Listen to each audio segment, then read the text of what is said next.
Hi friends, welcome back to my channel.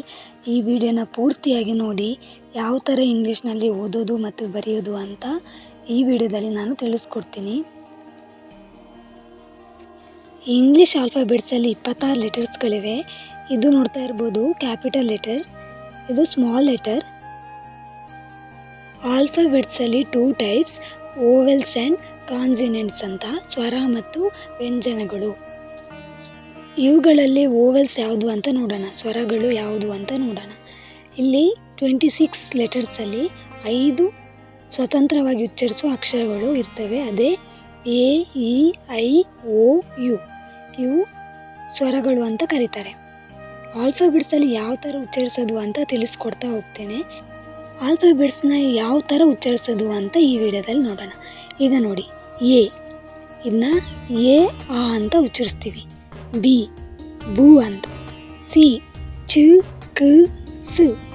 D ಡ the. ಇನ A E ಆ I ಅಂತ ಉಚ್ಚರಿಸ್ತೀವಿ. ಎಫ್ ಅಂದರೆ ಫು. ಜಿ ಗ ಜ. ಹೆಚ್ನ ಹ.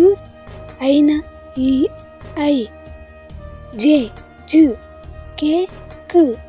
ಎಲ್ ಲ. ಎಂ ನ. ಎನ್ ನ. ಓ ಆ ಉ ಅಂತ ಉಚ್ಚರಿಸ್ತೀವಿ. ಪಿ ಪು. Q Q. ಆರ್ ರ. ಎಸ್ ಸ. ಜ ಟಿ ಜ ತ. ಯು ಆ ಉ ಯು. ವಿ ಉ. ಡಬ್ಲ್ಯೂ ಉ. X X. ವೈ ಯು ಐ ಇ. ಝಡ್ನ ಝ. ಈ ಥರ ನಾವು ಉಚ್ಚರಿಸ್ತೀವಿ. ಇದನ್ನ ನೀವು ಚೆಂದ ಕಲ್ತ ನಂತರ ಇಂಗ್ಲೀಷ್ನ ಯಾವ ಥರ ಪ್ರಾಕ್ಟೀಸ್ ಮಾಡಬೇಕು ಅಂತ ನಾನು ನಿಮಗೆ ಮುಂದೆ ತಿಳಿಸ್ಕೊಡ್ತಾ ಹೋಗ್ತೀನಿ.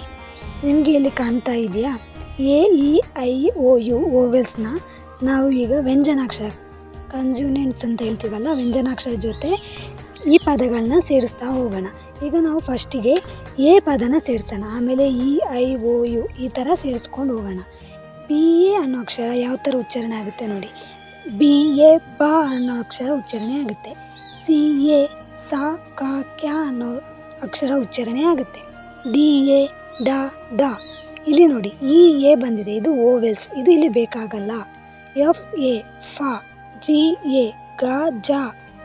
ಹೆಚ್ ಎ ಹ. ಇಲ್ಲಿ ವಾಪಸ್ ನೋಡಿ ಓವೆಲ್ಸ್ ಲೆಟರ್ ಬಂದಿದೆ. ಐ ಎ ಇದು ಬೇಕಾಗಲ್ಲ. ಇನ್ನು ನೆಕ್ಸ್ಟ್ ಹೋಗೋಣ. ಜೆ ಎ ಜ. ಕೆ ಎ ಕ. ಎಲ್ ಎ ಲ. ಎಂ ಎ ಮ. ಎನ್ ಎ ನ. ಪಿ ಎ ಪ. ಕ್ಯೂ ಎ ಕ. ಆರ್ ಎ ರ ಅಂತ ಹೇಳುವ ಅಕ್ಷರ ಉಚ್ಚಾರಣೆ ಆಗುತ್ತೆ.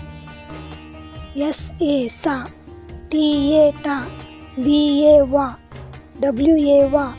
X X. ವೈ ಎ ಯ. ಝೆಡ್ ಎ ಜ ಅನ್ನೋ ಅಕ್ಷರ ಉಚ್ಚಾರಣೆ ಆಗುತ್ತೆ. ಈಗ ಉದಾಹರಣೆಗೆ ಕಮಲ ಅಂತ ಹೇಳುವ ಅಕ್ಷರ ಬರೆಯೋಣ. ಈಗ ನೋಡಿ, ಕ. ಕೆ ಎ ಎಲ್ಲಿ ಬರುತ್ತೆ ನೋಡಿ, ಕೆ ಎ ಇಲ್ಲಿದೆ, ಕೆ ಎ. ಮ ಎಲ್ಲಿ ಬರುತ್ತೆ, ಎಮ್ ಎ. M A. ಲ. L A. ನೋಡಿ, ಈ ಥರ ನೀವು ಇದನ್ನ ಚೆನ್ನಾಗಿ ಕಲ್ತ್ಕೊಂಡ್ರೆ ಈ ಥರ ಹೆಸರನ್ನ ಈಸಿಯಾಗಿ ಬರಿಬೋದು. ಅದೇ ಥರ ಮಾನಸ ಅಂತ ಹೆಸರಿದೆ. ಈಗ ಮ ಪದ ಎಲ್ಲಿದೆ ನೋಡಿ, ಇಲ್ಲಿ ನೋಡಿ, ಎಮ್ ಎ ಮ. ನ ಎನ್ ಎ ನ. ಎಸ್ ಎ ಸ. ಈಗ ನೋಡಿ, ಟೋಟಲ್ ಆಗಿ ಅದನ್ನು ಜೋಡಿಸಿ ಬರೆದಾಗ ಮಾನಸ ಆಯಿತು. ಇದನ್ನ ಪ್ರಾಕ್ಟೀಸ್ ಮಾಡ್ತಾ ಹೋಗಿ, ನಿಮಗೆ ಈಸಿ ಆಗುತ್ತೆ. ಇನ್ನೊಂದು ಎಕ್ಸಾಂಪಲ್ ನೋಡೋಣ. ಕಮಲ್. ಕಮಲ್ಗೆ ಕ ಇಲ್ಲಿದೆ ನೋಡಿ, ಕೆ ಎ. ಮ ಎಮ್ ಎ, ಇಂಗ್ಲೀಷ್ ಪದ ಎಮ್ ಎ. ಲ್ಗೆ ಈಗ ಎಲ್ ಎ ಇದಾಗಲ್ಲ, ನಾನು ಹಿಂದ್ಗಡೆ ಹೇಳ್ಕೊಟ್ಟಿದ್ದೀನಲ್ಲ. ಈಗ ಇದರಲ್ಲಿ ನೋಡಿ, ಲ ಎಲ್ ಲ ಅಂತ ಅಕ್ಷರ ಬರುತ್ತೆ, ಎಲ್ ಅಂತ ಬರುತ್ತೆ, ಲ್. ಆಗ ನೀವು ಎಲ್ ಅಂತ ಬರಿಬೇಕಾಗುತ್ತೆ. ಈ ಥರ ನೀವು ಪ್ರಾಕ್ಟೀಸ್ ಮಾಡೋದ್ರಿಂದ ನಿಮಗೆ ಈಸಿಯಾಗಿ ಕಲಿಬೋದು. ಈ ವಿಡಿಯೋ ನಿಮಗೆ ಇಷ್ಟವಾದಲ್ಲಿ ಲೈಕ್, ಶೇರ್, ಕಮೆಂಟ್ ಹಾಗೆಯೇ ಸಬ್ಸ್ಕ್ರೈಬ್ ಮಾಡ್ಕೊಳ್ಳಿ. Okay, thank you for watching.